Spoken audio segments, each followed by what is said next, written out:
మా వాడు 6th వచ్చాడండి.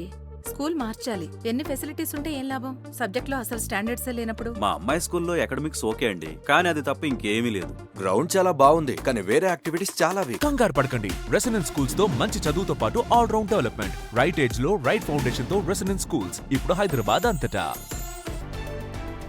తమిళనాడులో అసెంబ్లీ ఎన్నికల వేడి అప్పుడే మొదలైంది. ఏఐఏడీఎంకే ప్రధాన కార్యదర్శి పళనిస్వామి 5 కీలక హామీలతో కూడిన తొలి విడత మేనిఫెస్టోను ప్రకటించారు.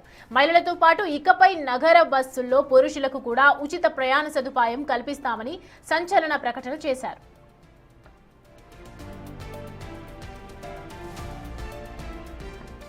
మహిళా సాధికారత కోసం నెలకు 2,000 నేరుగా వారి ఖాతాలో జమ చేస్తామన్నారు. అమ్మ ఇంటి పథకం కింద గ్రామీణ పట్టణ ప్రాంతాల్లో ఇల్లు లేని పేదలకు, ఎస్సీ కుటుంబాలకు ప్రభుత్వమే స్థలం కొని ఇల్లు నిర్మించిస్తుందన్నారు.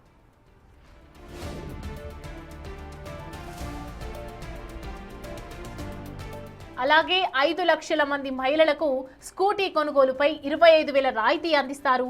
ఉపాధి హామీ రోజులను 100 నుంచి 150 రోజులకు పెంచుతామని మేనిఫెస్టోలో ప్రకటించారు.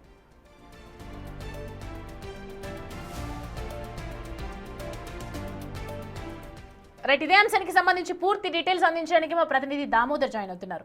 దామోదర్, మగాళ్లకు ఫ్రీ బస్ అని, మహిళలకు స్కూటీ కొనుగోలుకు సంబంధించి ఇవన్నీ కూడా గ్యారంటీస్ అన్ని ఇప్పుడే అమలు చేయటం ఏంటి? దీనికి సంబంధించి డీటెయిల్స్, రాజకీయంగా ఏదైనా ప్రకంపనలు, ముందు జాగ్రత్త ఏమని అనుకోవచ్చు దీన్ని?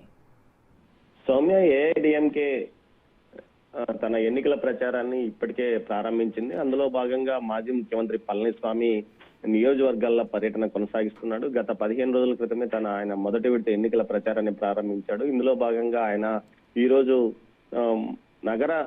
నగరంలో మాత్రం పురుషులకు ఉచితంగా బస్సు ప్రయాణాన్ని కల్పిస్తామంటూ ప్రకటించాడు. ఇప్పటికే మహిళలకు పూర్తి స్థాయిలో బస్సు ప్రయాణం ఉచితంగా డిఎంకే ప్రభుత్వం ప్రకటించింది. దీంతో పాటు అటు తెలంగాణ, కర్ణాటక, ఆంధ్రప్రదేశ్ ప్రభుత్వాలు కూడా ఇదే మహిళలకు ఫ్రీ బస్ సౌకర్యాన్ని పల్లె వెలుగుతో పాటు ఎక్స్ప్రెస్ సర్వీసుల్లో కల్పిస్తున్న పరిస్థితి. అయితే తమిళనాడులో పరిమితంగానే ఏదైతే సిటీ సర్వీసుల్లో మాత్రమే మహిళలకు ఉచిత బస్సు సౌకర్యం కొనసాగుతున్న నేపథ్యంలో తాజాగా ఇప్పుడు ప్రతిపక్షంలో ఉన్న ఏఐడిఎంకే తన ఎన్నికల ప్రచారంలో భాగంగా పురుషులకు కూడా ఇటు నగర సిటీ సర్వీస్ పరిధిలో పూర్తి స్థాయిలో ఉచితంగా పురుషులకు బస్ సౌకర్యం కల్పిస్తామంటూ కూడా ప్రకటించింది. ఈ నేపథ్యంలో ఇది పెద్ద ఎత్తున చర్చనీయాంశంగా మారింది. ఇప్పటికే ప్రజా రవాణా వ్యవస్థ పూర్తిగా అతలాకుతలమైన పరిస్థితి. ముఖ్యంగా ఇటు అన్ని రాష్ట్రాల్లోనూ పెనుభారంగా ఇది మారిన నేపథ్యం అంటూ కూడా ఇప్పటికే ఆర్థికవేత్తలు ప్రకటిస్తున్న నేపథ్యంలో ముఖ్యంగా ఇటువంటి ఉచిత హామీలకు, సబ్సిడీ స్కీములకు పెద్ద ఎత్తున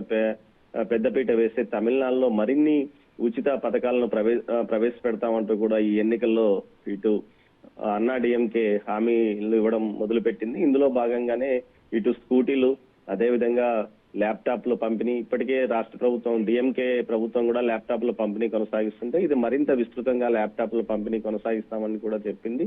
అదేవిధంగా స్కూటీలు, దీంతో పాటు ఏదైతే నిరుద్యోగ భృతి కూడా కల్పిస్తామంటూ ప్రకటిస్తుంది. మరోవైపు ఇది ముఖ్యంగా బస్సులో పురుషులకు ఉచిత ప్రయాణం అని చెప్పడమే పెద్ద ఎత్తున ఇప్పుడు చర్చనీయాంశంగా మారింది. దీనిపైన డిఎంకే ప్రభుత్వం ఏ విధంగా స్పందిస్తుందో వేచి చూడాలి సౌమ్య.